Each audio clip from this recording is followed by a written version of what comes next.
Who are the most famous queens in history? You might be thinking Queen Elizabeth or perhaps Queen Victoria. However, these two only made it to the throne because their male relatives died before them. There were no female heirs. This was not always the case. Here are 5 of the most famous queens from the ancient world who ruled in their own right, and some of them even better than any king. Number 5. Cleopatra, the last active ruler of the Ptolemaic Kingdom of Egypt. She was the first woman to appear on this list who was not only a queen, but also a pharaoh.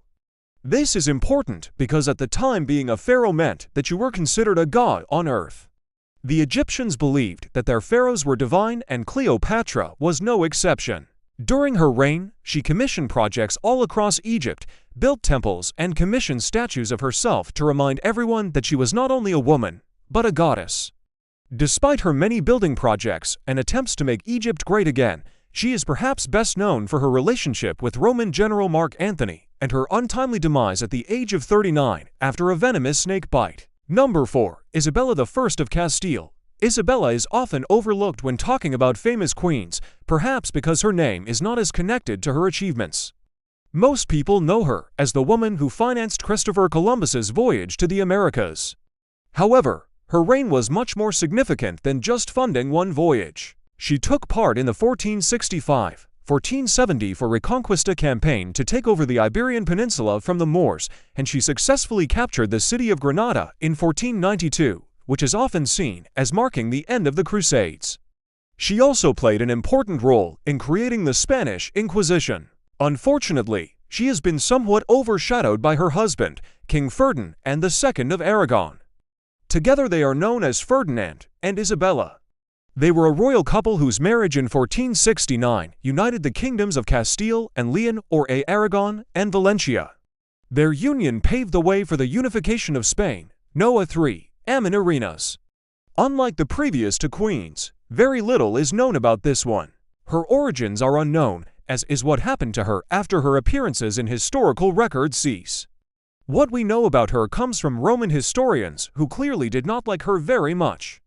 It is said that she grew up in the kingdom of Kush, an African kingdom south of Egypt, and became queen sometime around 30 BC. She is said to have grown up in the kingdom of Kush, an African kingdom south of Egypt, and became queen sometime around 30 BC. At this time, Egypt was occupied by Rome, and the Romans hated the Kushite kingdom for resisting their rule.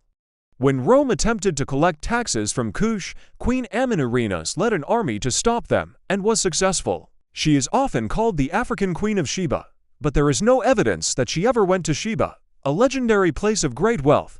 Number 2. Boudica. While Boudica may not have been an official queen, she may have been the most badass woman in Britain during the 1st century AD. She was the wife of Cogidubnus, king of the Katuvalani tribe, and Prasutagus, king of the Iceni tribe. Both of these tribes were in eastern Britain. When Prasutagus died, he left his kingdom to his wife and daughter, but the Roman Empire refused to accept a woman as the ruler.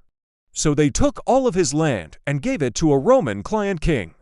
This enraged Boudica, who then led a revolt against the Roman Empire. She raised an army of 100,000 warriors and terrorized the province of Britannia for several months.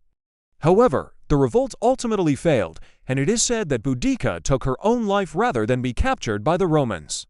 Number 1. Nefertiti. No list of famous queens would be complete without the most famous queen of Egypt, Nefertiti. Not much is known about her life, but that hasn't stopped her face from being reproduced on everything from fridge magnets to postcards to t-shirts.